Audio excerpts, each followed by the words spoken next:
Ya estamos en línea, Yara. La quiero presentar. Ella fue durante 11 años la CEO de Grupo Solid, que tiene bajo la sombría. ¿Cuántas empresas tiene? Bueno, mira, son varias empresas. Primero, gracias, Marcel. Buenas tardes, gracias por la invitación. Nuestra compañía, somos una compañía principalmente pinturera. Y bajo el negocio de pinturas tenemos 4 empresas. La más grande es Pinturas Corona, la pintura buena, que quizá tus escuchas mayores te recordarán mucho de ella. Ese es uno de nuestros negocios.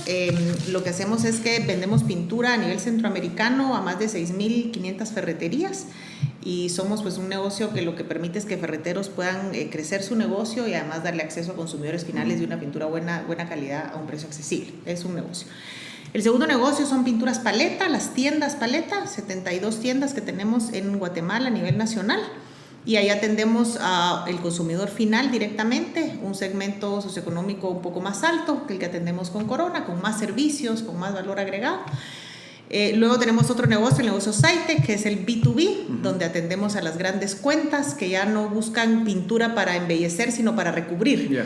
Entonces estamos hablando de las cementeras, las refinerías, los ingenios, ¿verdad? Ya atendemos a un negocio más B2B.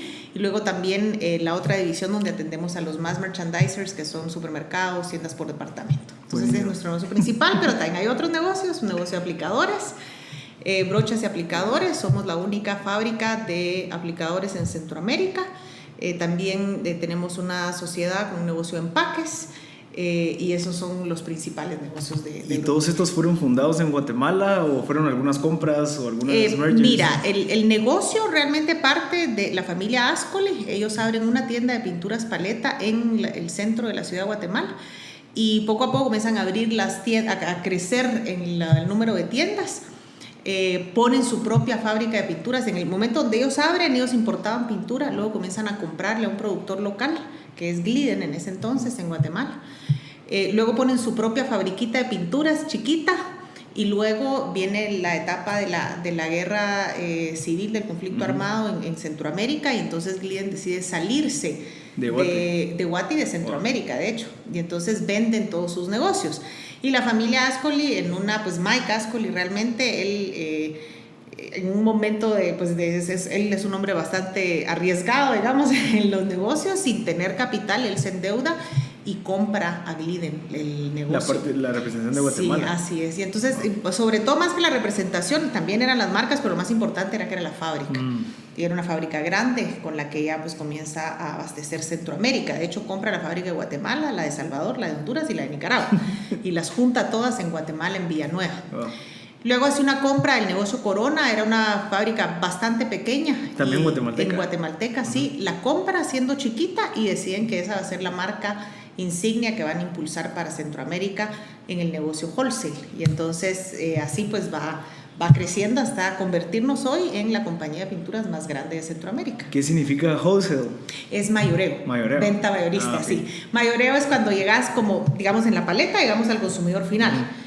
Tu mamá y tu hermana, ¿verdad? Van a comprar pintura para la casa. Pero hay una persona que quiere revender pintura, y entonces nosotros le mayoreamos a él. Él hace el detalle, él hace el retail, ¿verdad?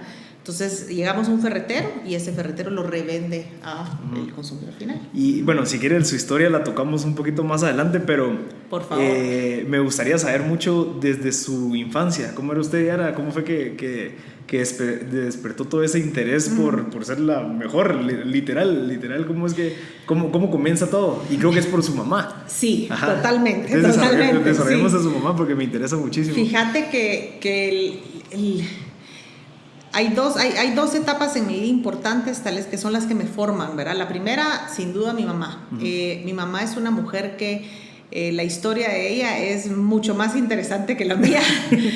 Ella, te cuento que nació en una aldea que se llama Jesús María, del Río Hondo, Zacapa. Es una aldea muy pequeña en el kilómetro 145 de carretera Puerto Barrios. Y ella nace en una situación económica bastante complicada. Es la más mayor de 6 hijos, de 6 hermanos, y para dar solo una relatividad de lo complejo de la situación es que ella lavaba la ropa de sus hermanos en el río.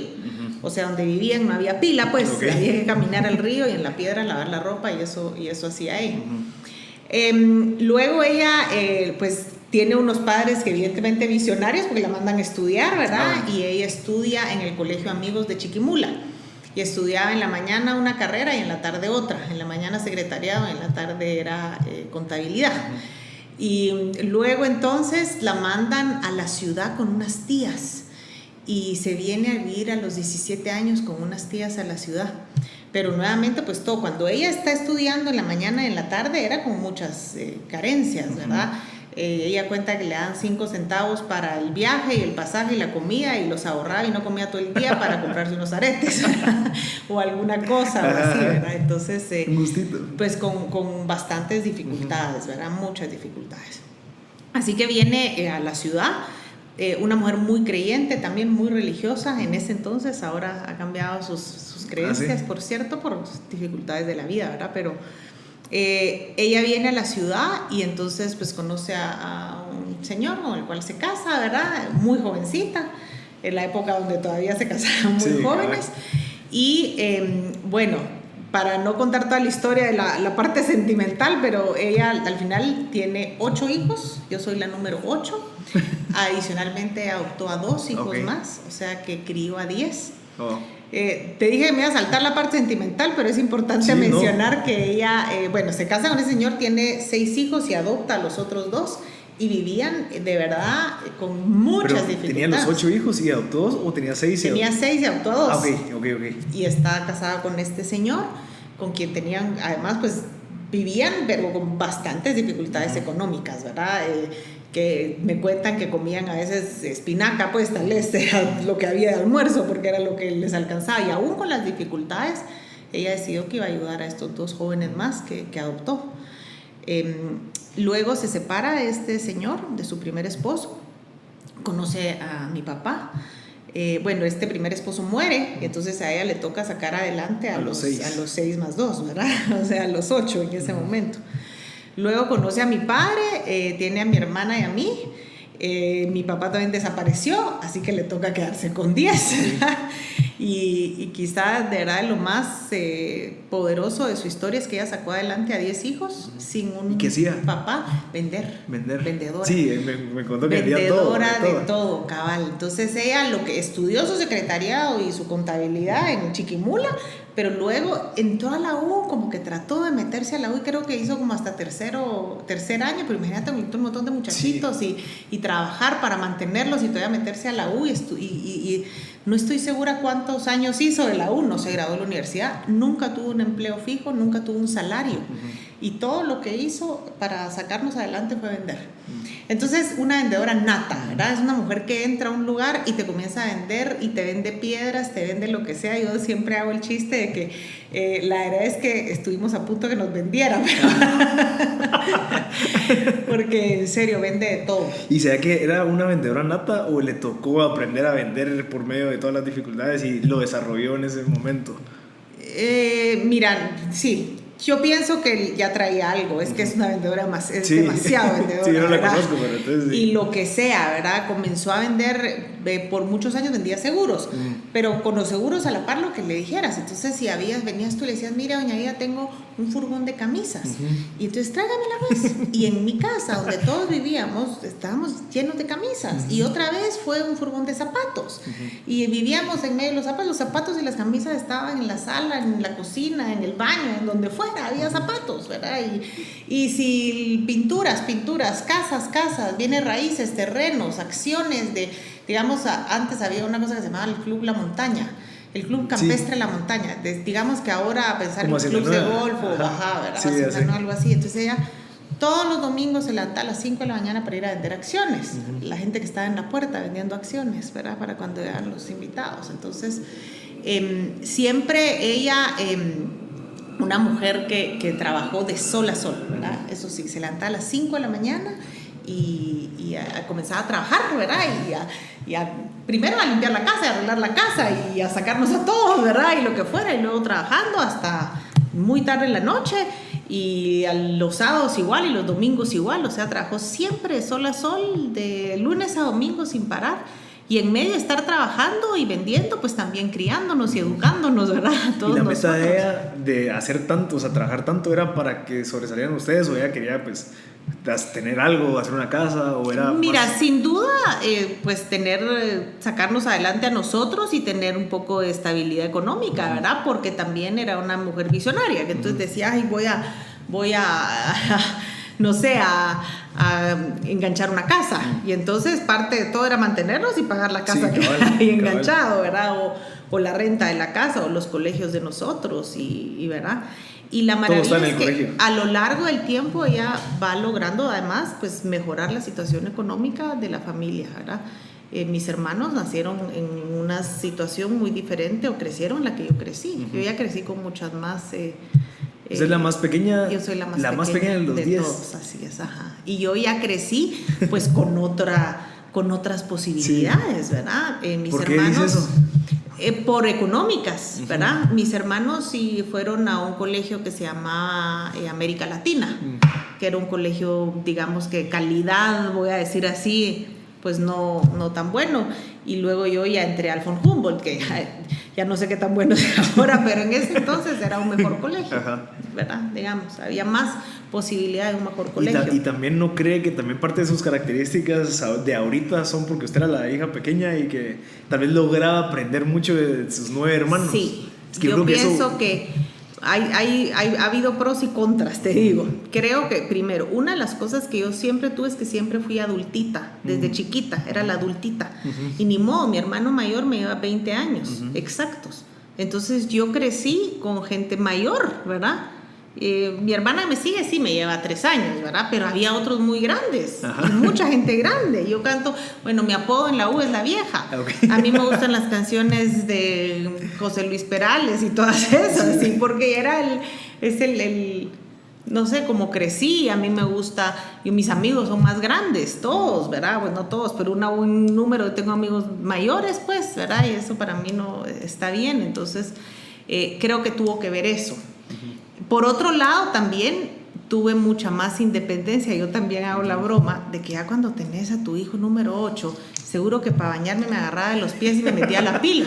O sea, ya me hacía así, pues. O sea, como dicen el chiste, ay, mira que comes, hay 5 pesos, anda a comer. Porque al principio, pues los papás han de ser súper...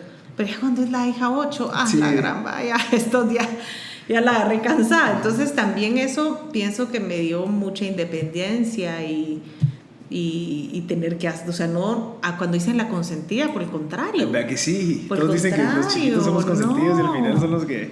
Yo creo que, o sea, ha sido algo que me hizo ser más, que ver cómo salía adelante. Yo no tenía una mamá que me anduviera ahí alcahueteando, pues ya, ¿verdad? Y creo que es un denominador común de mucha gente que ha estado en el podcast, que son los hermanos pequeños. Todos como que me dicen, ¿en serio? Yo aprendí mucho de mis hermanos Sí, eran pues. los que los regañaban, los que los daban un poquito más estrictos, y a mí me dejaron un poquito más libre, pero aprendí de los errores de los hermanos grandes. Entonces también como que creo que eso es algo positivo de ser pequeño. Total. Hay que aprovecharlo, pues, porque tal vez... Total, sí.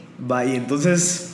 entonces, nada, pues mi mamá ya, la verdad es que la logró tanto. Y fíjate que una de las cosas tal vez más relevantes es que no solo fue nosotros, sino yo puedo hacer un gran listado de gente que pasó por mi casa a quien ella ayudó. Porque si tú, no sé, venías de Shela y no tenías dónde dormir y te conocía no sé qué, venite a la casa y nos juntábamos, no solo éramos un maral nosotros, ¿verdad? Nos juntaba y ahí estaba para la otra persona y siempre hubo comida, siempre hubo una cama para alguien más, pero listado, hay gente, pero pasó cualquier cantidad de gente por mi casa. ¿Qué tal? Le apuesto que también usted aprendió bastante de esa gente. Igual. O sea, usted absorbe un montón de cositas de toda la gente con la que se relaciona. Total. Así que es una mujer que ha ayudado mucho y es un ejemplo, un motor. A la fecha sigue trabajando, sigue vendiendo, ¿verdad? Ahora yo digo que ya no gana mucho, pero sigue vendiendo. Ella entra a cualquier lugar y toda la gente donde llega la quiere escuchar. Te va a regañar, solo te mira y te comienza a regañar. ¿Y qué cree de su mamá? ¿Qué fue lo que mejor le absorbió a usted? O sea, que esa no sé, ese principio, ese valor clave de ella. la verdad. La verdad. Decir la verdad. Decir la verdad, ser honesto Sí. con las personas y también con uno mismo, o solo En general. En general. En general, es una mujer muy verdadera, todo, y mira hasta en las cosas más pequeñas y probablemente cuando no, a lo largo de la vida, ¿verdad? Cuando no puedes decirlo, para mí es así como que ella es el ejemplo y un juez importante, ¿verdad? La verdad. Lo otro sería vender. Yo soy vendedora, ¿verdad? Soy vendedora y lo aprendí de ella y la miraba vender y yo estoy segura que de ahí sacó. Lo heredé y lo aprendí de ella. ¿Qué más? De ella, bueno, luchadora a morir y trabajadora a morir. Hace poco comencé a ir donde un psicólogo, porque dicen que es bueno. Y el psicólogo me decía que probablemente yo tenía algún problema de autoestima. Y le decía, ¿cómo hacer? O sea, eso es algo que nadie me ha dicho que tenga. Ajá. Pero él está, no es tan. Unos cajones que tienen y dicen que hablar. Pero el punto de él es que me dijo, es que para ti tu mamá es demasiado buena. O sea, y tú crees que nunca vas a lograr llegar a ser como ella. Y le dije, correcto. Es que creo que nunca voy a lograr llegarle a ella, a lo que es. Pero es que no es tan perfecta si usted no la conoce. Es que si la conociera. Mi mamá es una mujer súper luchadora, una fe grandísima, de verdad, todo lo que, o sea, imagínate estar con 8 muchachitos, ¿verdad? Sacarlos, darles de comer a 8, es que si hoy es difícil para alguien, una familia de 2, con 2 o 3, imagínate ella sola, todos adelante, más ayudar, más enseñar, más es una mujer sabia, y se arriesgó bastante, ¿verdad? Y gracias a Dios, pues... Yo creo que eso es algo, bueno, tal vez ahorita en su posición, creo que de su mamá, creo que es algo de lo que se debería sentir orgullosa, que al final lo que uno debería dejarle a sus hijos es esa figura de que es impresionante cómo hiciste todo eso. O sea, creo que vale más de lo que uno logra hacer tangible. Imagínate, así es. Qué increíble. Sí, bueno, sí. ¿Y en el colegio cómo era usted? Ay, pues en el colegio es que ahí es donde te iba a decir, hay 2 hitos, porque en ese lado yo era... Gracias a mi mamá, y seguro pues también lo traigo un poco en el ADN, yo siempre fui súper extrovertida, y yo era la maestra de ceremonias, ¿verdad? Quería ser la líder ahí. ¿Cómo se llama? La presentación que uno hace, ¿verdad? Y entonces yo era maestra de ceremonias, yo era la que declamaba y quería mandarle el juego. Ajá. Entonces, en toda esa parte siempre muy bien, yo era, pues que podía hablar muy bien, expresarme muy bien y todo eso. Pero también no era la mejor estudiante. Yo siempre he dicho que yo no soy inteligente. Yo no tengo esa inteligencia que es, esa chava es brillante, no. Y entonces, y un poco lo que se sentía, o lo que en ese momento el típico de que los que eran nerds, o sea, los mejores eran nerds, y eso era ser como loser, ¿verdad? Entonces no quería ser de los mejores, pero tampoco quería ser la última. Ajá. Entonces era como promedio, ¿verdad? Medio ahí nada más. Entonces la llevaba y la pasaba, era alguien que sobresalía en el colegio por ser extrovertida y, ¿verdad? Y probablemente era la que le alegaba siempre a la profesora y la que la profesora castigaba y todo eso era yo. Ajá. Nunca perdí una clase, nunca, porque tampoco era ser de las últimas, ¿verdad? Pero tampoco era reconocida como nunca, o sea, no era cuadro de honor, ¿no? ¿Verdad? Así que ese era, digamos, que mi promedio. En ese momento, para mí, mi plan de vida era en tercero básico, terminaba tercero y me iba a meter a sacar secretaría trilingüe, que iba a ser mi valor agregado, porque como estudié en el von Humboldt y mi mamá de veras le entró esa visión de decir, primero meternos en un colegio donde aprendiéramos alemán. Nosotros íbamos a hablar en alemán y no inglés. Ese sí fue medio no tan bueno. Sí.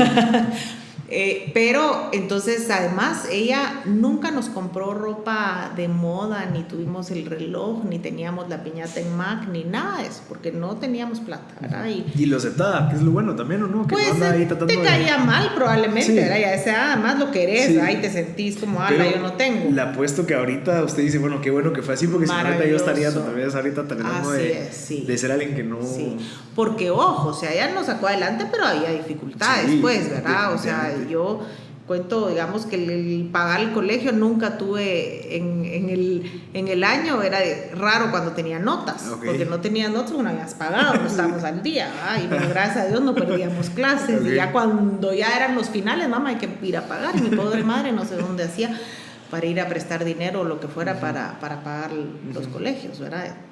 Entonces sí, había dificultades, bastantes. Yo usé la ropa de mis hermanos, pues, y así para abajo, y era... ¿Tocó? Pues sí, pero en medio de todas esas dificultades, nos mandó a Alemania en la final de año. Ok. Entonces era un poco... Sí, ¿del tercer curso? Desde yo, la primera vez que fui a Alemania fue a los 10 años. Ah, ok.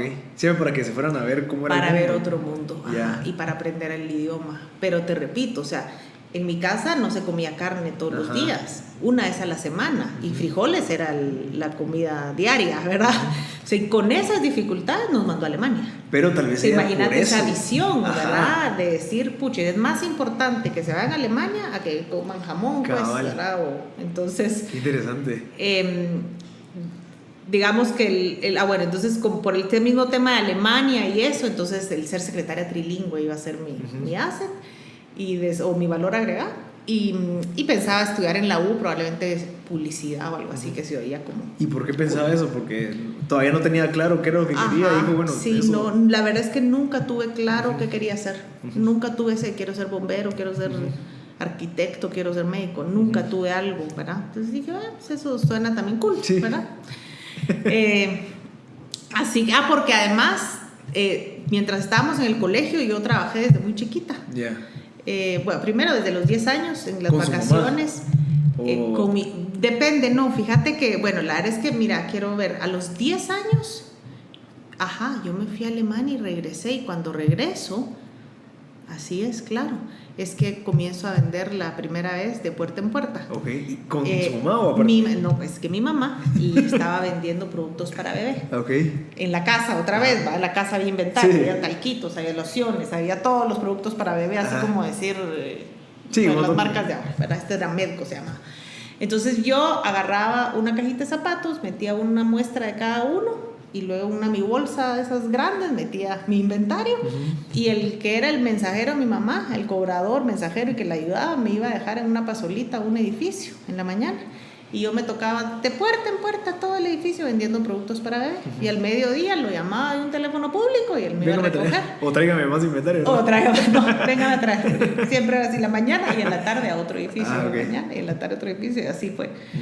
Hice un montón de dinero, por cierto. Okay. Mi mamá, ella ganaba 30%, era como estaba dispuesto, era productos se vendían en país, y entonces ella 30% de eso, el del retail price, ella ganaba 30%, de ese 30% ella se quedaba con 10 y me daba mi 20%. Y el primer mes gané 2,000 quetzales. Puchigas. Entonces me dijo, es demasiado dinero, me dijo, así que te voy a bajar la comisión a 10. ¿Y por qué? Porque era mucho dinero. Qué buena onda, para que se esfuerce más. Entonces ahí, cabal, digamos que desde ahí yo vendo, ¿verdad? Y después hacíamos otro tipo de trabajo, o sea, con mi hermana, por eso digo, hacíamos, ¿verdad? Vendíamos entradas para conciertos, eso fue quizá lo que más hicimos. Que antes las entradas no había todo ticket, ¿verdad? Entonces, para ir a un concierto, las entradas las vendía en el lobby del Dorado, en ese entonces, ahora Barcelona. Y entonces el bus nos dejaba ahí enfrente del colegio, del hotel, nos bajamos y vendíamos entradas. Hay un escritorio ahí donde vas a comprar tus entradas. ¿Y qué le hacía hacer eso? O sea, ganar plata, porque como no había, mi mamá nunca me iba a comprar los zapatos que yo quería. Entonces, si yo trabajaba, tenía mi dinerito, ¿verdad?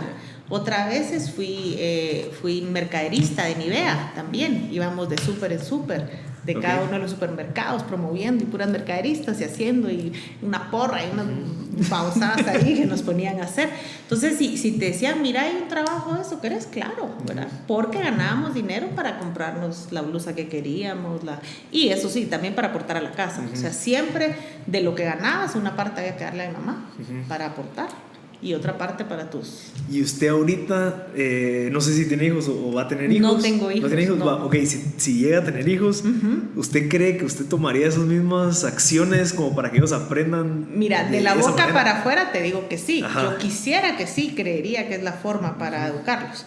Pero tengo un gran amigo con el que crecimos bajo casi las mismas circunstancias, y los dos hoy decimos que somos exitosos gracias a eso. Pero yo lo veo con sus hijos y es un alcahueto. Ok. Entonces, pero claro, entonces cuando yo le he osado en alegarle, me dice, espérate que tengas los hijos. Es que una cosa es hablar, y entonces por eso te digo, como además creo que él es súper bueno y súper pila, si él no asumo, por eso digo, de la boca para afuera sí, pero probablemente si realmente me tocara... Pero usted cree que no sé, tal vez recomendarlo o algo así, porque yo le puedo decir, yo cuando era patojo, sí, no es como que me promovían a hacer cosas, pero yo siempre era como, bueno, voy a hacer mi tiendita afuera con mi ropa usada, claro. Porque habían bastantes albañiles, entonces como que eso no es como que yo necesitaba ese dinero para aportar a la casa, porque gracias a Dios, o sea, yo sí, bueno, mis papás sí me apoyaron mucho en esa parte. Pero creo que esa necesidad, esa aventura de querer ver cómo hago y para vender y ese feeling de adrenalina, total, creo que es necesario porque te hace a ti como desarrollar esas habilidades tal vez interpersonales que no las desarrollas en ninguna parte hasta que tal vez salís de la universidad y puchigas, te topas con un jefe que a la madre. Entonces tal vez no ser tan radical, pero tal vez promover. Y hasta darle valor a las cosas. Yo creo que hay que promover que las cosas cuestan y que tenés que tener tus responsabilidades. Estaba viendo un de esos, ahora tantos videos que hay, ¿verdad? Pero uno habían estudios que habían hecho en Harvard donde los niños que tenían tareas específicas desde muy pequeños en la casa eran los más exitosos en el futuro, ¿verdad? O sea, yo creo que hay que hacerlo, sí, una responsabilidad, una tarea. Yo cada vez que hago una entrevista de trabajo a alguien, una de las preguntas importantes es ¿cuál fue la primera vez que tuviste una responsabilidad? Porque ahí comenzás a formar. Exacto. Entonces, por supuesto, yo creo que para todos los padres eso, a pesar de que incluso aunque no tengan la necesidad, yo creo que es importante que tengan responsabilidades y que aprendan a ganarse la plata y el valor del dinero. Es que si no crees que 100 pesos no es nada, pero si a ti te costó 100 pesos trabajarlos y se los pagan y decir, a la gran, ¿verdad?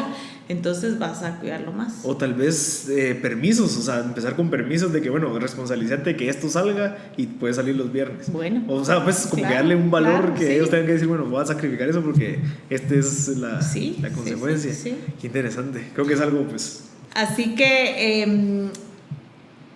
¿por qué paramos en la parte de que trabajaba todos los... y yo tenía... ¿Por qué fue que trabajaba? Le pregunté tan pequeño.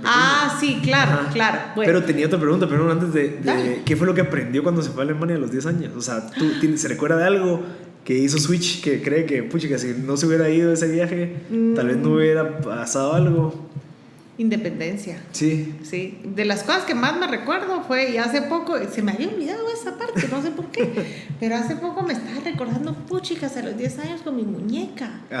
Sola, en Alemania. Sola en el avión. Wow. Sola en el avión. Y llegara, pues claro, te ponían un rótulo. Y entonces la aeromoza te llevaba y te ponía. Y me recuerdo en el aeropuerto de Ámsterdam, en un carrito, muerta del pánico. Era la primera vez que yo viajaba. Yo nunca había viajado, creo que había viajado en un avión a los 5 años, pero luego, y no me acordaba. O sea, era la primera vez que yo viví esa experiencia. No es como que ya era todos los años, digamos, de viaje, como tantos, ahora los patojos todos, ¿verdad? No, entonces para mí era, Dios mío, y estaba en otro mundo, en un mundo diferente, y llegar a otra cultura. Y con otra gente. Iba con mi muñeca. Es que para mí fue... Yo creo que eso fue algo que marcó mucho mi vida. Sí, porque creo que y también es necesario, también pues como que esa independencia de decir, bueno, trata de vértelas tú sola, como te conoces tú misma en esos momentos, creo que es clave, y no mucha gente lo tiene. O sea, eso de que, bueno, estoy solo y tengo que ver cómo hago para salir de esto, entonces creo que también puede ser una parte de o sea, una de esas cadenitas de que se ha ido armando, totalmente. Bueno, entonces sigamos. Entonces te decía que trabajaba en las tardes y, eso, como yo era mercaderista, vendedora en tras, por ahí es que pienso que la parte de la publicidad me habrá parecido que era algo para estudiar. Tenía un amigo que estaba un año arriba que yo, que lo habían llamado de un programa que tiene la Universidad del Valle y el Colegio Americano que se llama PUBA. Y esto lo que es si tú estudiaste aquí en Guate, te habrán ido a hacer unos exámenes que se llamaban de aptitudes. Palito. Entonces, esos exámenes tienen varios objetivos. Uno, que tú puedas ver para qué quieres estudiar, ¿verdad? Pero la universidad tiene un objetivo también, y es identificar el talento. Entonces, si tus resultados eran outstanding, ¿verdad? Eran maravillosos, entonces la universidad decía, aquí hay un chavo, y ellos te iban a handpick y te iban a decir, véngase a este programa. El programa lo que consiste es que tú estudias en el primer año, o así estaba diseñado, no es tan así, pero para conceptualmente. El cuarto bachillerato estudias cuarto y quinto, y en quinto, digamos que un pedazo más o lo que te quedara y algunas clases de la universidad. Entonces, por eso se llamaba bachillerato avanzado, era porque tenías un mejor bachillerato. Entonces lo que ellos dijeron es: el talento está repartido en el mundo, en todo el país, ¿verdad? En Guatemala. Entonces vamos a ir a encontrar en Shela un patojo que seguramente es brillante en un colegio medio, y lo vamos a traer aquí a que estudie el bachillerato avanzado, un mejor bachillerato. Entonces mi amigo, que es genio, lo handpicked, ¿verdad? Y él entró al programa. Entonces este programa, además de que ellos handpicked, ellos sacan una convocatoria en la prensa para que el que quiera vaya a hacer los exámenes.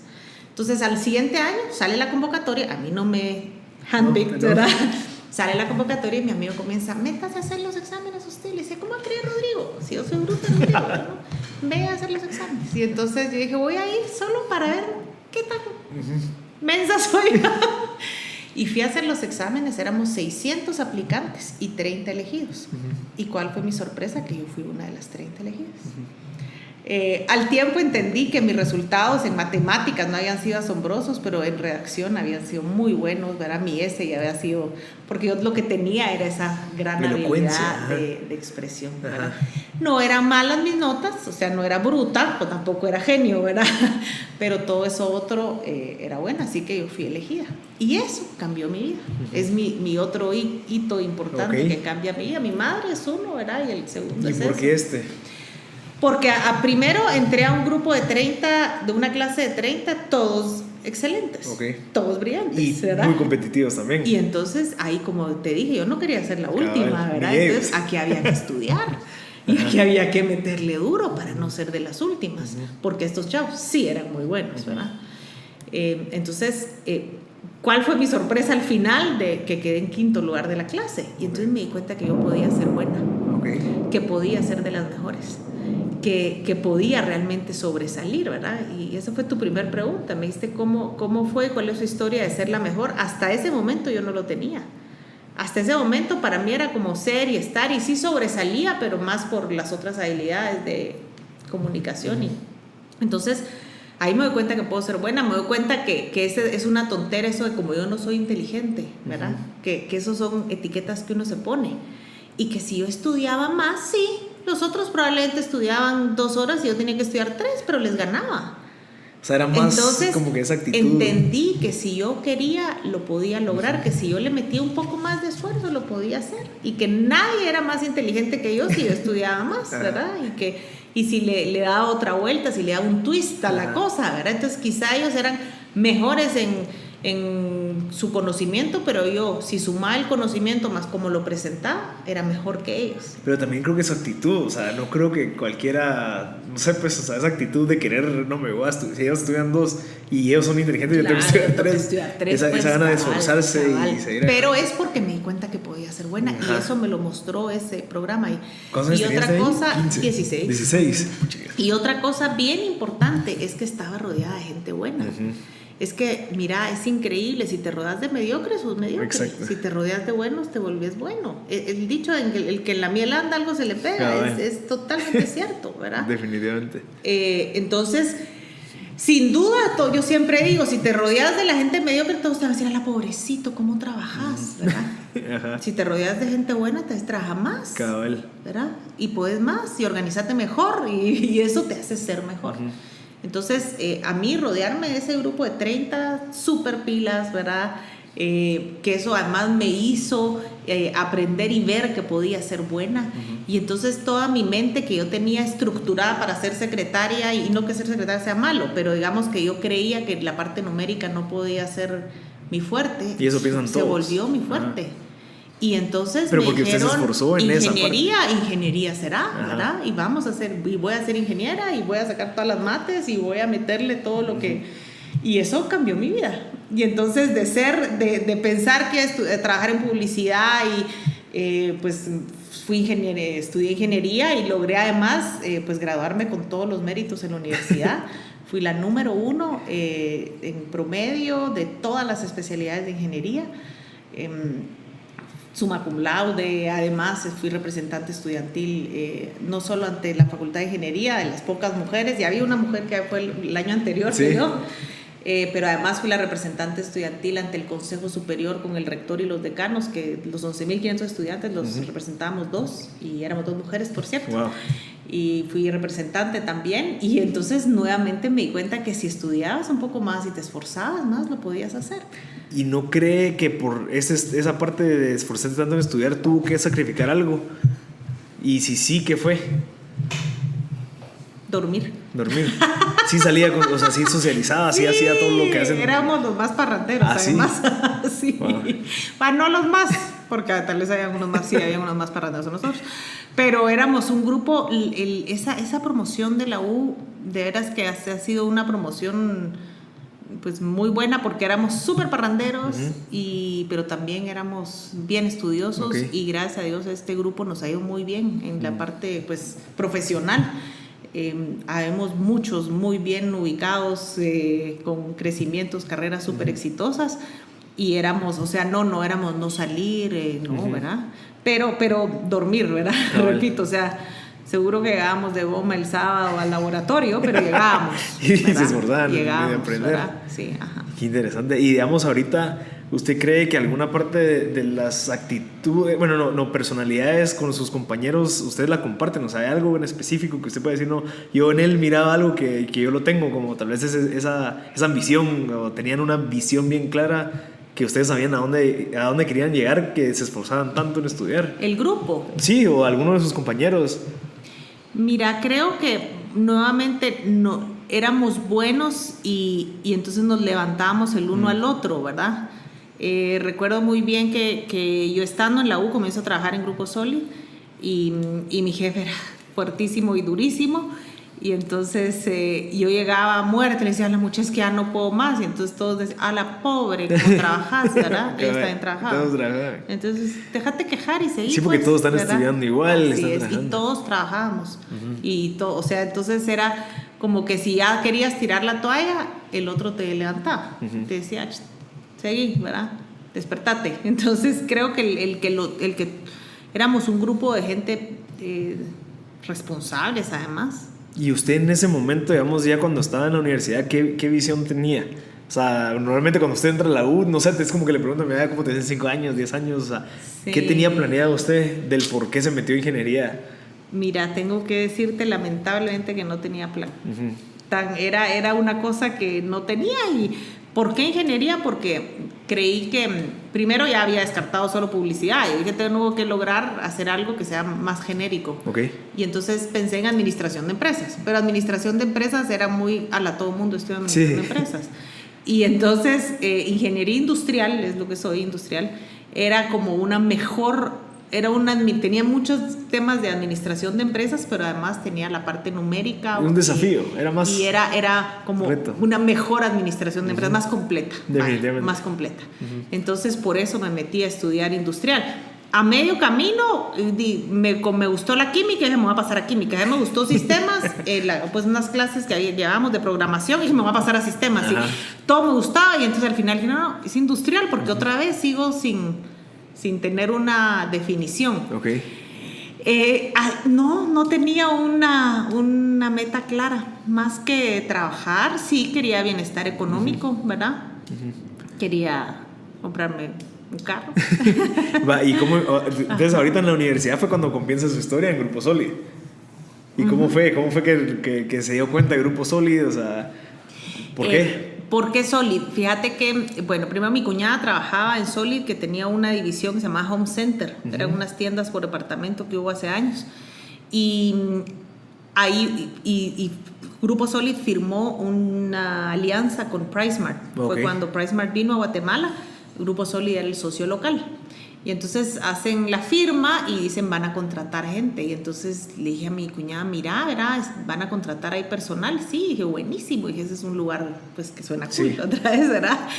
Así que voy a Villanueva, ahí estaban las oficinas, y en la recepción me llevaron me dieron mi solicitud de empleo, la llené y comencé con un proceso con el de recursos humanos. 6 meses, ¿verdad? No, la verdad es que primero hago la entrevista, paso con la gente de PriceSmart y me dicen, ¿usted está estudiando? No, aquí estamos que la gente estudia full time y hasta las 10 de la noche, no tiene que ir a las 5. Sí. Pero entonces al de recursos humanos de Solid, que estaba contratando para PriceSmart y para Solid también, le parecía interesante. Y entonces me manda con el presidente de Solid y dice, esta puede ser un asistente de él. Entonces me entrevistó el presidente de Solid y no le gusté. ¿Y usted ya había trabajado antes? ¿Me contó en dónde? Sí, ya, mira, después de todos los trabajitos que tenía, ¿verdad? Sí, sus emprendimientos, se podría decir, pues porque... Pues no. No. No porque era empleada de mercaderista o de vendedora o de entradas o de lo que fuera. Luego vendí joyas y cosméticos los primeros 2 años de la U. Ahí era así lo que mi mamá hacía mucho, era en oficinas, vender joyas, cosméticos y así. Y luego entré a trabajar a el IGA Libros, ahí estuve pocos meses. Luego entré a la AGPG, la Asociación General de Publicistas de Guatemala. Ahí estaba. Siempre se quedó con la gana de publicidad. Sí, yo creo que sí, cabal. Ahí estuve 2 años en la AGPG. Ajá. Y ahí es donde yo ya tengo que ir a estudiar algo más, a trabajar algo donde aplique más la carrera, pues ya estaba en último año de la U. Estaba al final, cuando llego a Solid estaba en el 4º año, por ahí, ¿verdad? Más o menos, sí. Entonces, bueno, voy a la entrevista con Mike. Mike le parece que no soy la candidata para ser su asistente. Él tenía 3 asistentes. Un asistente que yo cuento que era la súper inteligente, que lo ayudaba con los planes estratégicos y los presupuestos y así. Otra asistente que le llevaba su agenda, sus llamadas, ¿verdad? Trabajo un poco más de organizarlo y él. Y otra que yo decía era la patoja chispuda con moto, que tenía que hacer todo lo demás. Digamos que comprar los regalos para las visitas, tener los pasteles listos, hacer la minuta de la reunión, no sé qué, ¿verdad? Como no era la más pensante, pero tampoco era solo la agenda, ¿verdad? Sino de hacer un poco más. Entonces, para ese puesto me habían visto, pero no, a Mike le parecía que no era la indicada. Y entonces 6 meses más tarde, él llega a un montón de asistentes que no se quedan, que no aguantan o que él despide o lo que sea, y entonces cada vez el de recursos humanos le decía, mira, queda patoja, y él decía, no, mira, no. Y al fin, pues el Mike, ¿verdad? El presidente dice, bueno, pues tráigala, pero va a ver que en 2 meses se va, antes de 2 meses se va a ir. Y entonces yo entro como la asistente esta patoja chispuda.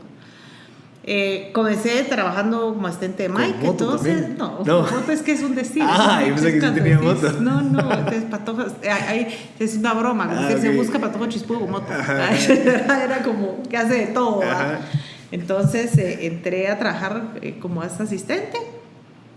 Y bueno, ¿verdad? Sí, los primeros meses que quería huir, tal cual todo el mundo dijo, porque él es súper duro, muy exigente, difícil, presiona, pero también es la persona que me formó. Ese es un tercerito importante en mi vida, ¿verdad? Sí, sin duda mi mamá me formó como persona, Mike me formó como profesional, ¿verdad? Porque me enseñó a trabajar, a negociar, a nunca darte por vencido, a dar más, a siempre más, y porque era alguien de veras que por más que hacías, recuerdo la primera presentación que tuve que hacer, la presentación de resultados, esa noche no dormí, y cuando llegué en la mañana la cañonera no funcionaba, todos sus directores no me ayudaban y yo dije, ¿qué hago? Y agarré en el pizarrón a escribir los resultados porque el PowerPoint no funcionaba y mira, puchis, no dormí, pero no dormí en serio, ni un minuto. Y cuando terminó, después de todo lo que me costó todo, me dio una nota y me puso, hoy era su primer trabajo después de un mes y fue un fracaso. Y, la gran verdad, creo que salías corriendo a llorar, a llorar. Y si llorabas te iba a gritar y decías, no llore, y trabaje mejor, híjole. Pero me enseñó muchísimo, me enseñó a pasar momentos difíciles, yucas, ¿verdad? A formar carácter, a no dejarte de nadie, a tantas cosas. Entonces, y ahorita que lo conoce, no le ha preguntado si por qué me dijiste eso en ese momento. Porque así era, pero ¿no? Él sí sabía. ¿Sabes? Si las personas que ya tenían años de estar ahí, dicen que ya era dulce. Que cuando yo llegué era dulce. No, él es su personalidad. Así que entonces soy asistente, ya pasan los asistentes, la inteligente se va, venía otro y otro, pasaron otros, pero 22 en el años más o menos por ahí. Entré a trabajar ahí a los 21 años, sí. Sí, porque ya en 4º año. Cabal, 21. Y entonces como el tiempo donde se iba el asistente inteligente, digamos, a mí me tocaba entrar a batear. Y de repente ya no trajeron a uno de esos. Y entonces ya me quedé yo, ¿verdad? Con eso.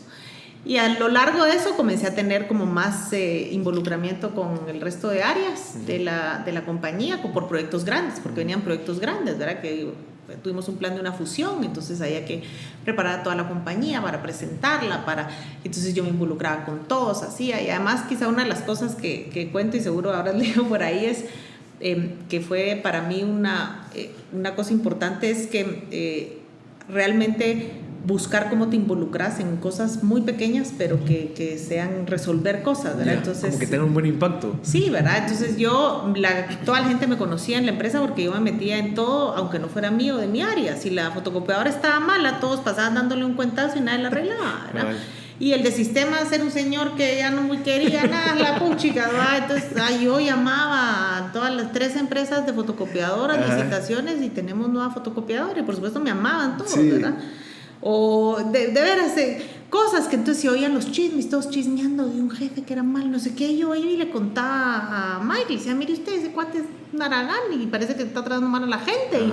Y entonces tal vez me lo echaba encima y lo que sea, pero yo siempre hice más allá de lo que me tocaba. Y entonces, en lugar de, típicamente toda la gente dice, ay, no, eso no es mío, y tratan de quitarle el trabajo a un lado, y yo, si había proyecto de no sé qué, yo era la primera que levantaba la mano y me metía y involucrándome en muchas cosas, pues eso fue lo que me abrió las puertas para el día que hubo una oportunidad. Eso lo ve usted ahorita, pero en ese momento, ¿qué pensaba usted del por qué involucrarse? O sea, ¿qué era lo que la llamaba la atención de tanto? Porque no puede ser que algo estaba mal y no lo arreglabas. Ajá. Es que mi corazón no me permitía no arreglarlo, no sé.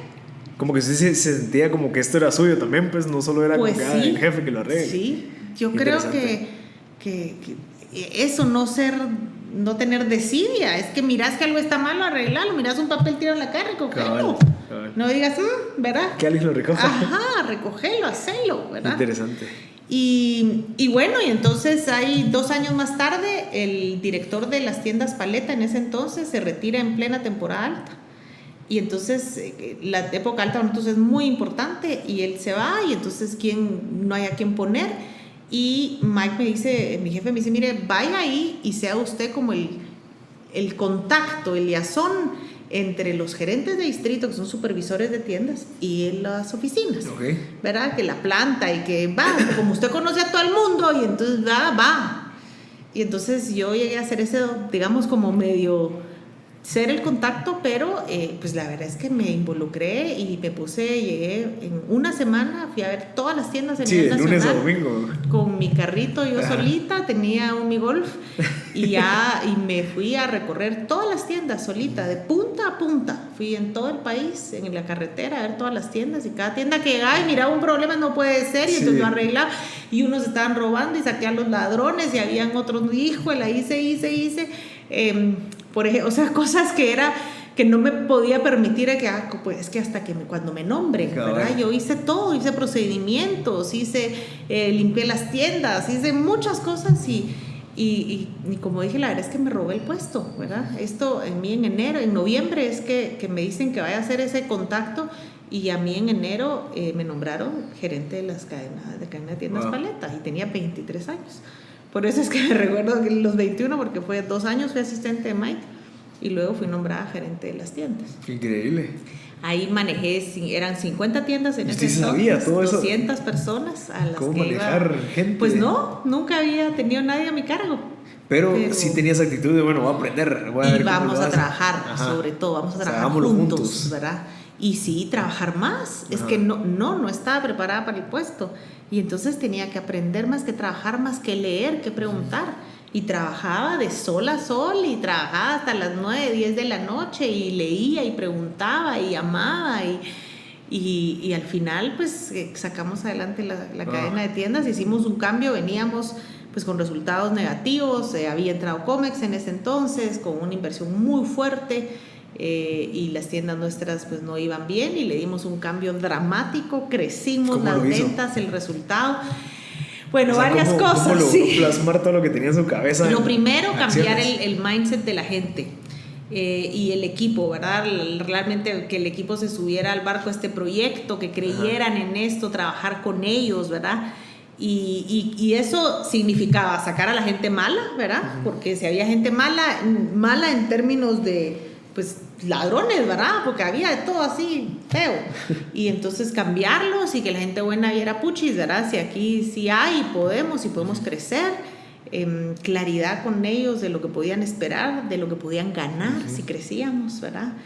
Cambiar el sistema de pago, ¿verdad? Para meter pagos variables interesantes, incentivos interesantes.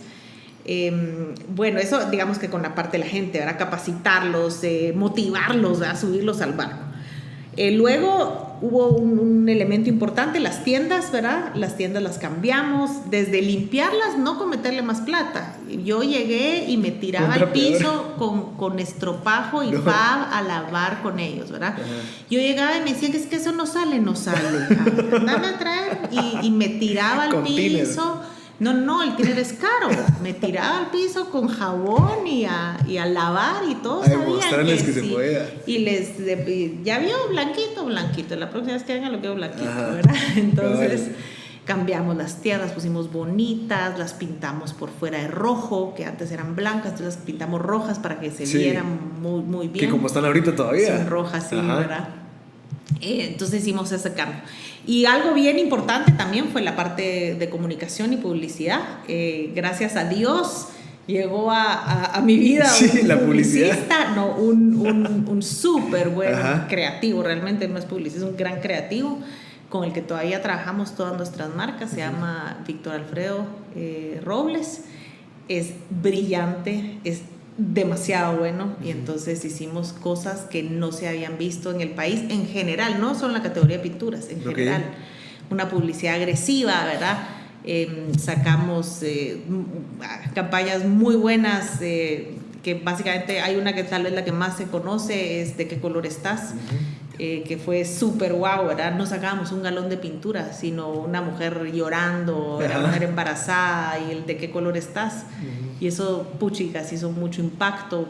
O Viejo Verde, Amarillo Huevo, esa fue otra campaña que también sonó mucho, ¿verdad?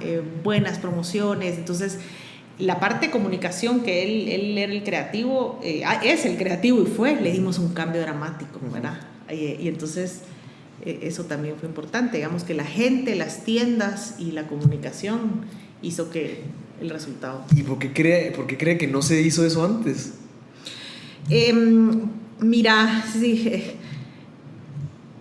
me queda re mal cuando dicen qué buena pregunta. Es que nunca me la habían hecho, porque lamentablemente cuando ya tenemos un tiempo de hacer las cosas no tenemos la frescura de hacer cosas nuevas. Creemos que no se puede, y te digo creemos porque ahora probablemente me pasaría lo mismo. O sea, si hoy voy a decir critico a los que estaban antes, yo seguro soy hoy igual que alguien va a decir, ¿por qué no hicieron eso antes? Exactamente, porque te acostumbras, porque tal vez cuando has recibido tanta reata, o tal vez cuando has probado 3 cosas y no te salen, ya decís esto no sirve, ¿verdad?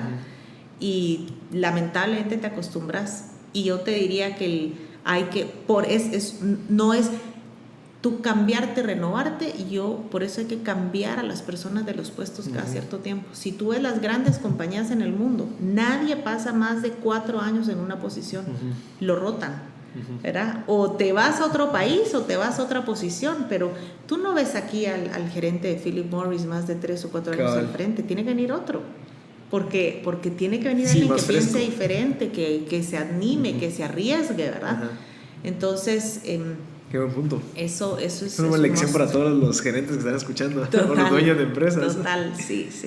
Y ahorita, ¿cómo llegó a volverse ya la presidenta?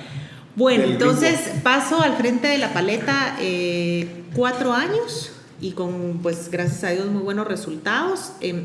En ese entonces, Mike decide que él se va a retirar. Él es el dueño y era CEO en ese entonces, y él dice que se va a retirar como CEO, pero que a quién pone abajo. Entonces va a nombrar a 3 vicepresidentes por un periodo de 2 años, y de ellos va a elegir a uno. ¿Pero les puso alguna prueba? ¿Les puso una meta? Pues dijo que nos iba a hacer, que él nos iba a meter y que nosotros hiciéramos un plan de trabajo de lo que íbamos a hacer los 3, y que él iba a estar ahí, ¿verdad? Porque entonces los tres teníamos que ponernos de acuerdo, presentar un plan, presentar un presupuesto y comenzar a trabajar. Entonces yo fui una de las 3 vicepresidentas nombradas. Y entonces éramos... ¿La única mujer? Sí. La única mujer. Éramos un triunvirato, ¿verdad? Y bueno, los triunviratos no funcionan. No funciona en ningún tipo. Si vas a la política de Guatemala, bueno, todos no duran mucho tiempo porque precisamente no hay alguien que tome las decisiones y los riesgos, sí, ¿verdad? Entonces, a los 6 meses, pues ya esto no está funcionando, ¿verdad? Estamos, además, cada uno tiene su forma en cada uno de nosotros, ¿verdad? Estos vicepresidentes, y entonces 6 meses más tarde a mí me nombran presidente ejecutivo de ¿Pero Eurosol. porque destacó? ¿O por sí, qué? Mira, te diría realmente porque era del grupo de los 3 la vendedora. Ok, la que tenía las habilidades que usted cree que de pequeña las tuvo. Te diría que de los 3 había uno experto en el negocio. Él había sido pues el administrador o mano derecha de Mike por 26 años. Ese hombre conocía el negocio perfectamente en todas sus aristas. Si hubieras tenido que apostar, todos hubieran dicho que él era el próximo presidente. Pero era un hombre muy numérico, muy plantas, muy químico, muy... Y ojo, pero súper bueno. Él tuvo un tiempo un negocio a su cargo, el negocio Corona, y le fue re bien en los resultados, ¿verdad? Pero como su espíritu no era de ventas, no era su calling, su todo, mercadeo, ¿verdad? De esa parte no, era un hombre muy numérico.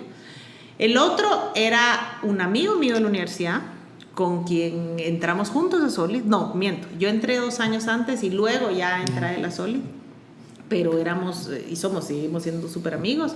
En la U estudiamos juntos y él es súper numérico. Él sí es brillante. Ajá. Eso no te lo conté, pero en la U mi gran incentivo era ganarle a él. Okay. Entonces y además como este sí era brillante, este sí iba a dormir a las 2 de la mañana, yo seguía estudiando hasta las 4. Ajá. El único objetivo era ganarle a Ariel. Si le ganaba a Ariel me ha ido bien. No importaba cuánto sacaba nadie más, solo ganarle a él. Entonces Ariel era el otro vicepresidente, y que era súper numérico, y yo la vendedora. Entonces yo te diría que el tema de ser vendedora, eso fue lo que me...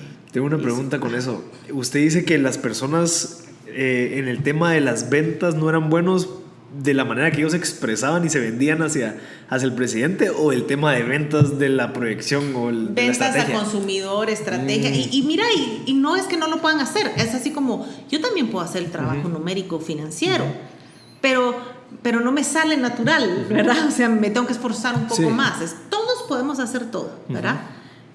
Pero yo tenía una facilidad mayor de poder identificar una oportunidad, de cómo desarrollamos. O sea, tú venís, me presentas una idea y te digo qué bonita, pero no sé vender. Porque no tiene diente, ¿verdad? Y entonces te diría, pero ¿sabes qué? Si le das esto y le haces estas 3 vueltas, eso va a pegar, ¿verdad? Entonces tal vez ese diente y ese feeling y esa parte de entender un poco más de cómo comunicar ¿verdad? ¿Y cómo cree que desarrolló ese feeling? O sea, que viene desde su infancia. Mira, yo sí creo que ahí todos tenemos un ADN más hacia un lado que a otro. Sí. Y luego creo que pues con la experiencia y practicando, ¿verdad? Como todo. Porque hoy tengo súper buen diente también, tal vez no súper buen diente, pero tengo buen diente para la parte numérica. Yo miro estados financieros de una empresa y rapidito puedo ver dónde están los problemas, pero porque lo hice muchas veces, ¿verdad? No porque sea mi calling, ¿verdad? Así que entonces me eligieron a mí como presidente. Yo paso a ser presidente. La persona que había estado pues mucho tiempo como mano derecha, Michael, se retira. Pues indudablemente fue como un golpe que no era él el presidente, ¿verdad? Y el otro vicepresidente sí se queda. Se salió, sí. Sí, es el ego. Pues es difícil, ¿verdad? Imagínate, para cualquiera sería difícil. Y luego, pues Ariel es el vicepresidente y fue vicepresidente los 11 años que yo fui presidente, y hoy es el presidente. Ok. Sí, porque ahorita usted está en la parte de la junta directiva, que usted decidió salirse de CEO. Es correcto. ¿Y por qué? Esa es otra pregunta. ¿Por qué fue que se salió de CEO? Mira, pues presidenta. Sí, fíjate que varias cosas, ¿verdad? Yo ya fui 11 años presidenta, ¿verdad? Entonces también un poco comienza de la mano de lo que te estaba diciendo de los cambios, yo soy parte también del Comité Nacional de INCAE en Guatemala. Sí, porque usted se graduó en INCAE también de maestría. Luego saqué la y maestría con super honores. Sí, también. Increíble. También, sí. Y eso que yo tengo pues, un par de amigos que están ahí ahorita y dicen que es súper difícil, o sea, que sí, no es así. Sí. O sea, ya tenés que salir con honores, ya es. Sí, sí. Y también fue rectora. ¿O decana? No, fui directora de Ingeniería Industrial de la Landívar. Sí. ¿Y eso a quién le da tiempo? Fíjate, es que siempre te da tiempo. Sí, eso era cuando estaba en La Paleta. Cuando estaba al frente de La Paleta, yo salía hecha pistolas de Villanueva, porque ahí estaban las oficinas, y me iba hecha lata a la Landívar, hasta el otro lado de Guate. Di clases un tiempo y después ya estuve al frente de la carrera, tratando de cambiar el pensum y haciendo cosas diferentes. Y luego fui un año directora de carrera y ahí fue donde ya me nombraron presidente de Solid. Ya tendría que viajar muchísimo porque Solid pues, opera a nivel centroamericano y ahí era un reto totalmente diferente. Voy a regresar ahí antes de la salida porque vas a regresar. Pero y ahí eran 6 países los que estaba a cargo, tenía 28 años.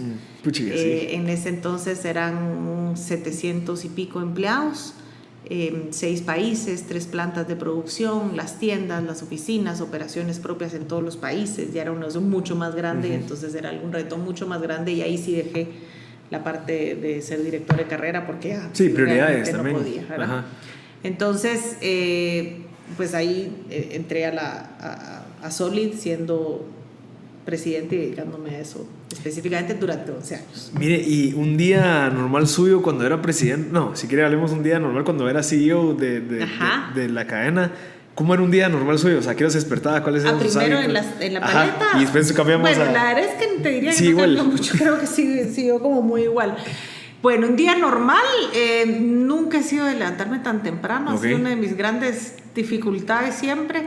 Entonces probablemente me levantaba a las 6:30 de la mañana. Como mujercita es más largo y más complicado estar listo.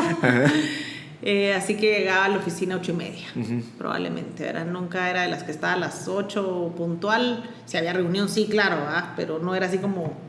Pero sí desayunabas así. No, era levantarme, arreglarme, ir al salón, ya te dije, cosas de mujercita.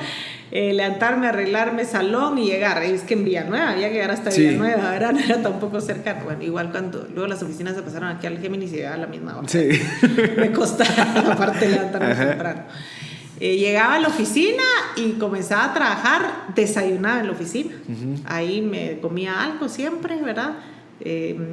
Y bueno, típicamente, digamos que te diría, te voy a hablar de la semana y no de un día, porque variaba. Yo generalmente pasaba de lunes a miércoles en Guatemala, donde estaba en las oficinas casi todo el tiempo, o sea, todo el día, de lunes a miércoles.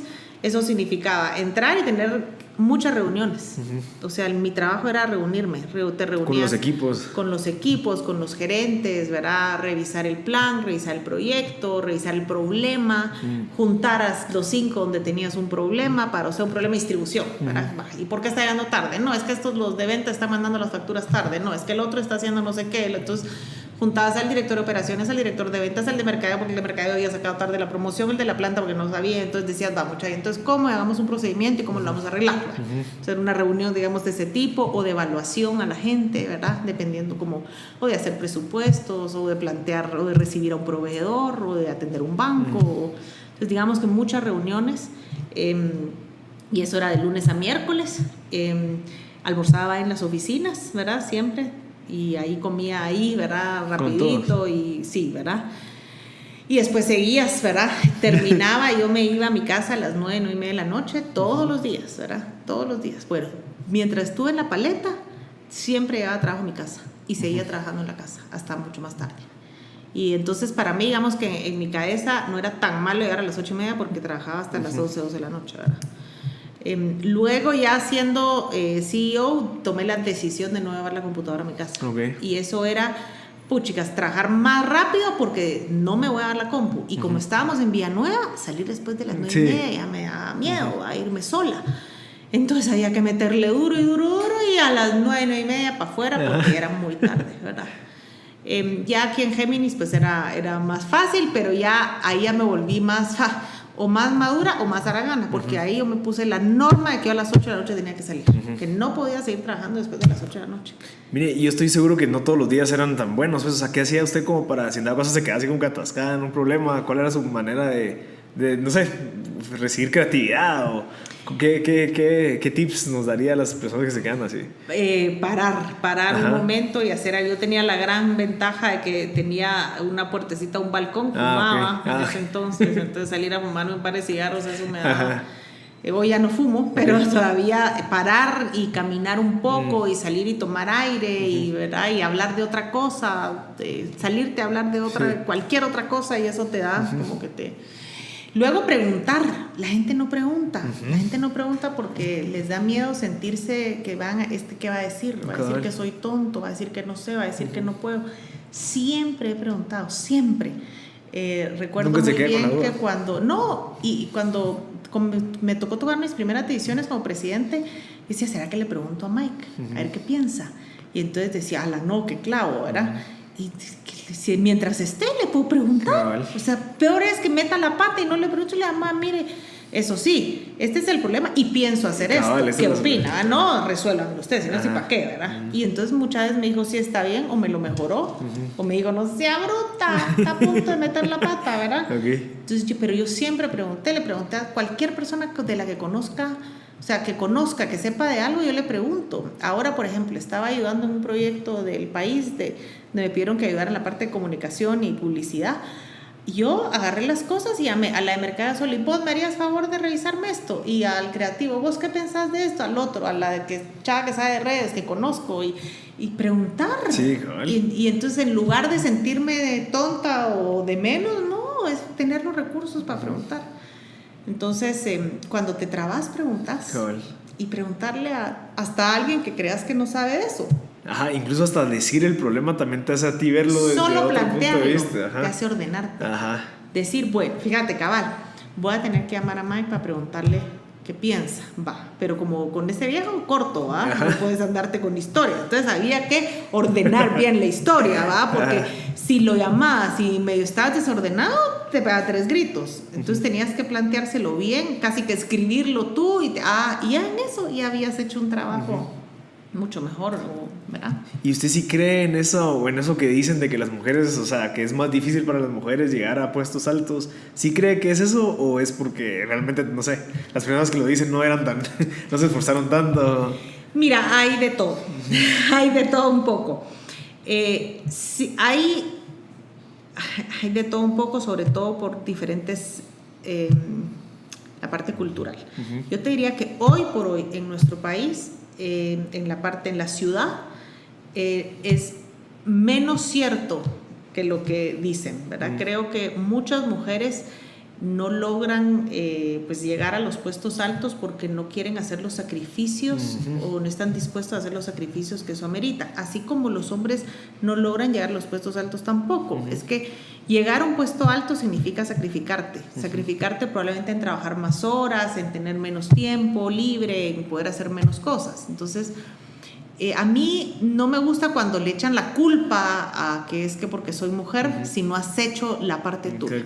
Sí es cierto, hay hombres que todavía son de la época pasada, que creen que las mujeres no tienen las mismas habilidades, pero cada vez menos.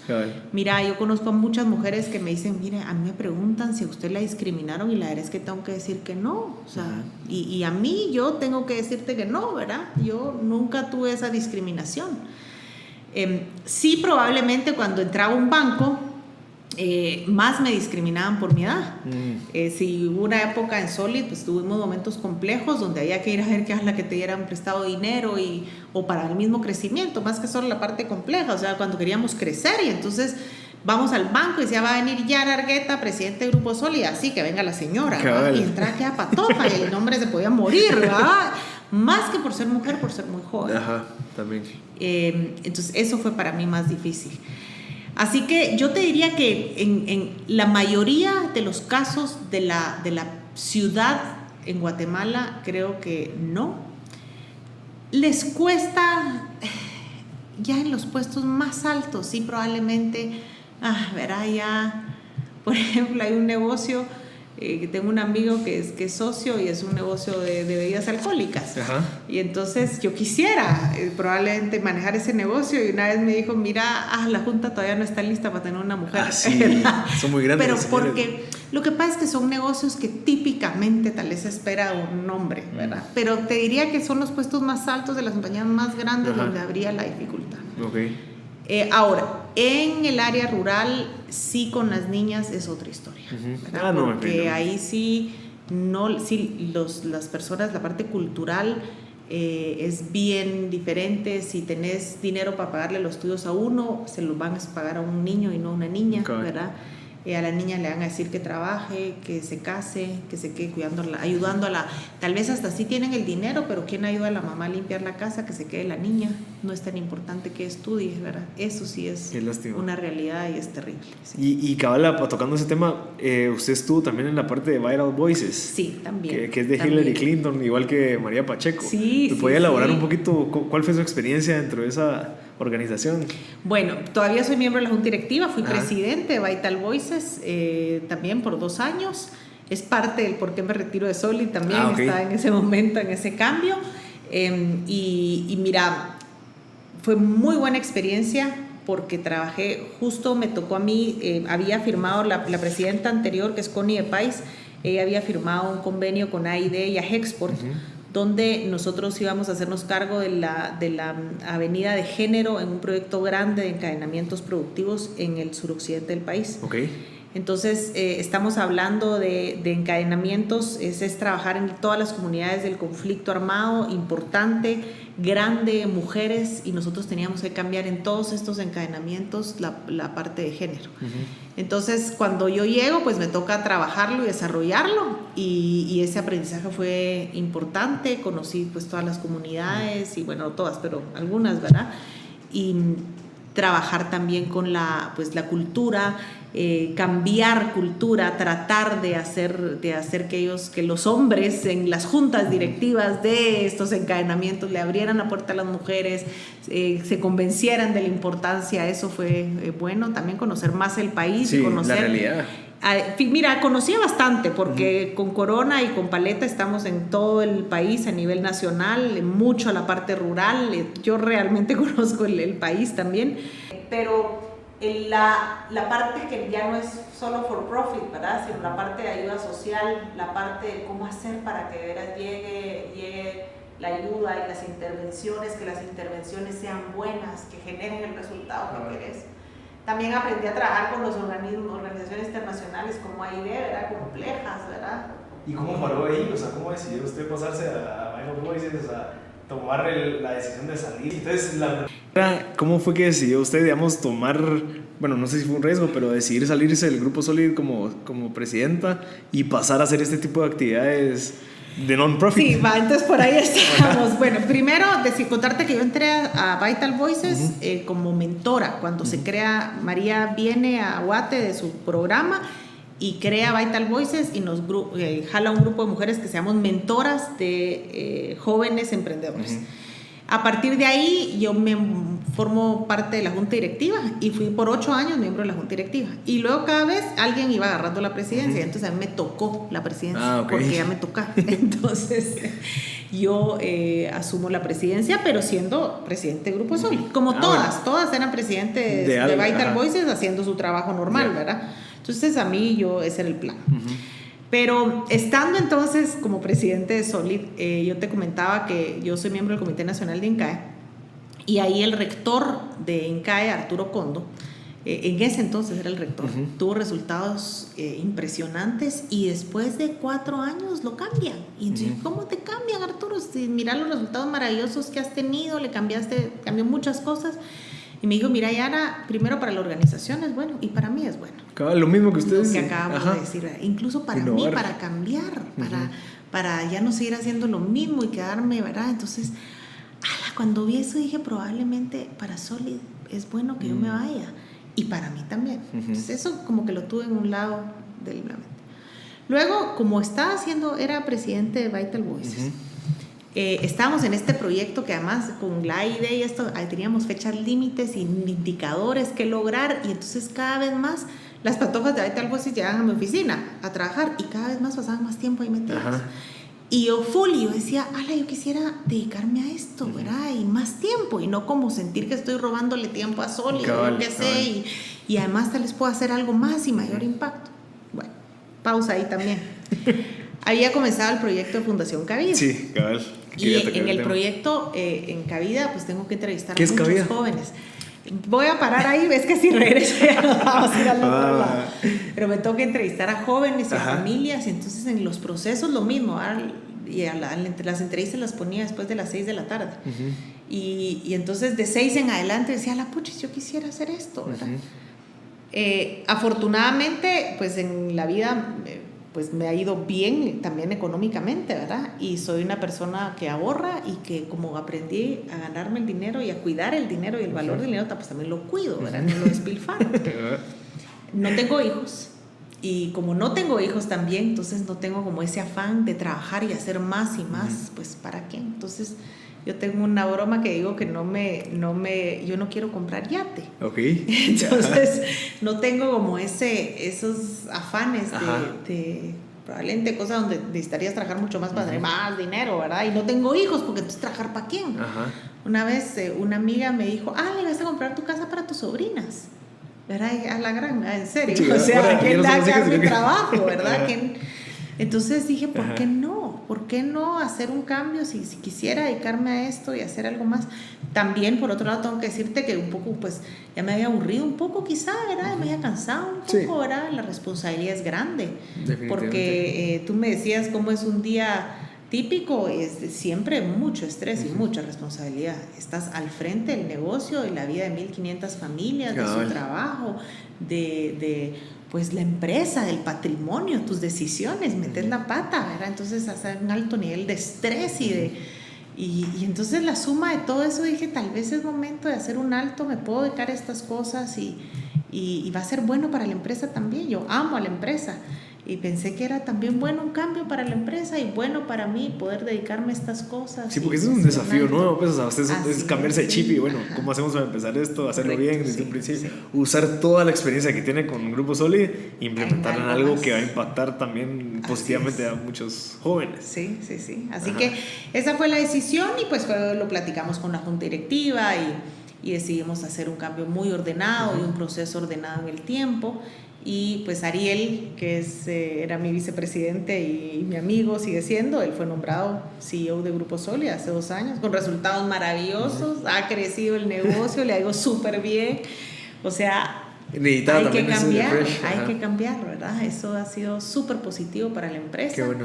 Y él le ha ido súper bien también, y otra vez los etiquetas de que aquel era numérico, sí, pero también aprendió y la experiencia y se puede en la otra parte, ¿verdad? Sí se puede. Entonces esa fue la razón de la ¿Me puedes desarrollar un poquito más qué es Cabida? Bueno, te comenté que cuando entré al PUA éramos 600 aplicantes, 30 elegidos, y yo te diría que eso cambió mi vida. Si yo tuviera que decir las cosas que cambiaron mi vida, entrar al PUA, presidente Soli. Cabal. Sin eso no hubiera sido presidente Soli. Entonces, siempre he pensado qué pasó con el estudiante número 31. Okay. Él era tan bueno como nosotros, pero ya no recibió la beca. Así que decidí crear la Fundación Cabida, Cambio de Vida. Así como el PUA cambió mi vida. Entonces, lo que hacemos en Cabida es financiamos a jóvenes talentosos para pagarles sus estudios en las mejores universidades del país o algunas fuera del país incluso.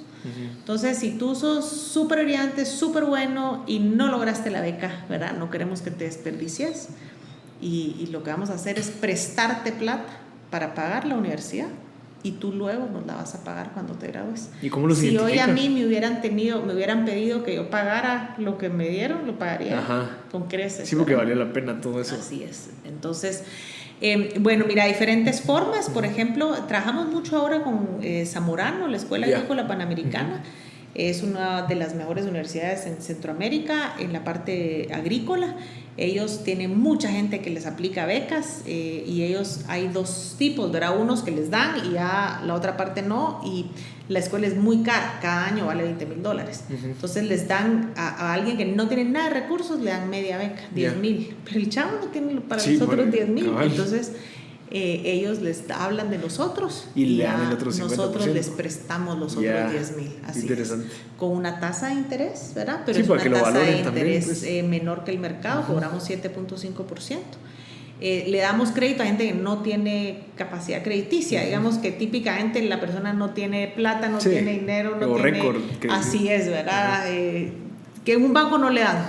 Si la persona le dan en un banco, le decimos que vaya al banco. Okay. Porque nuestro objetivo no es ser más barato, sino es ayudar al que no tiene o el que oportunidad y que se va a perder el talento. Al típico que sí sale súper pilas del patojo y no va a poder estudiar en esa universidad, ¿verdad? Y se va a tener que ir a una universidad mala o no estudiar, ¿verdad? Qué bonito. Entonces lo que hacemos es que damos el financiamiento y los fondos vienen de varios, primero de donantes, ¿verdad? Comenzamos, pues yo comencé poniendo los fondos iniciales y luego buscamos donantes que además quieran, digamos que tú me digas, mire, Yara, de aquí yo le doy y ahí me paga usted, cuando los patojos pagan, usted me lo paga a mí de vuelta, ¿verdad? Entonces la idea es que podamos irlo creciendo. En este momento todavía no lo tenemos así masivo porque hay unas figuras legales que no he logrado resolver.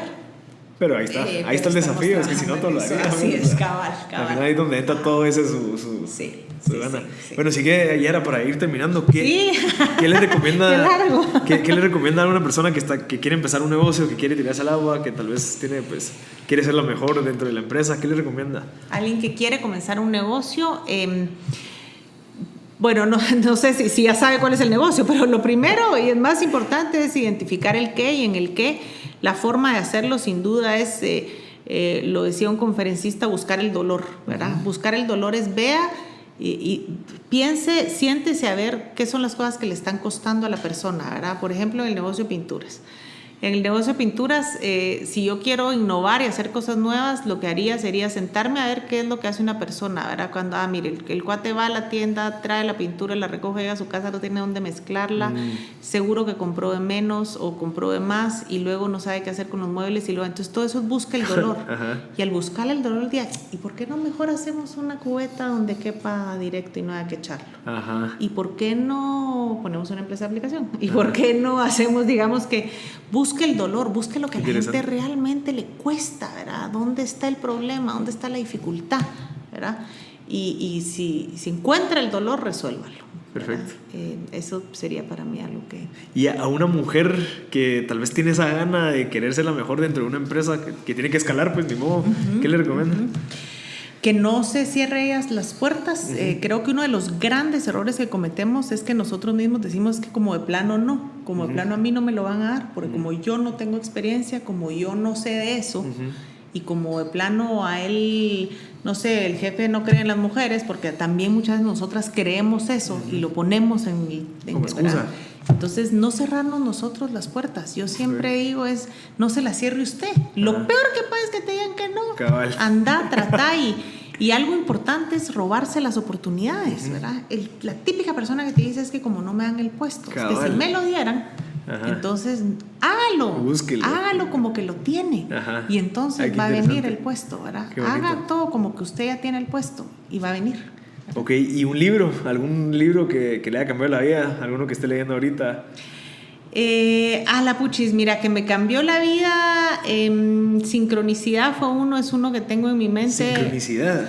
Sí, y es un libro de liderazgo y es súper bueno. El poder de la hora. Ese libro. Un libro que yo recomiendo muchísimo porque pues también es en la parte personal. Un libro que me regalaron y también creo que es súper bueno, El servidor como líder. Servidor como líder. Porque parte de todo para tener éxito es ser un buen líder, ¿verdad? Y ser un buen líder es realmente llevar a tu equipo a ser mejor, ¿verdad? No se trata de ti, sino lo que tú logras hacer con tu equipo. Perfecto. Buenísimo, Yara. Creo que con esto conseguimos buen contenido para la gente que está escuchando. Bueno. Así que gracias por su tiempo. Me alegra mucho. Gracias a ti. Gracias, Yara.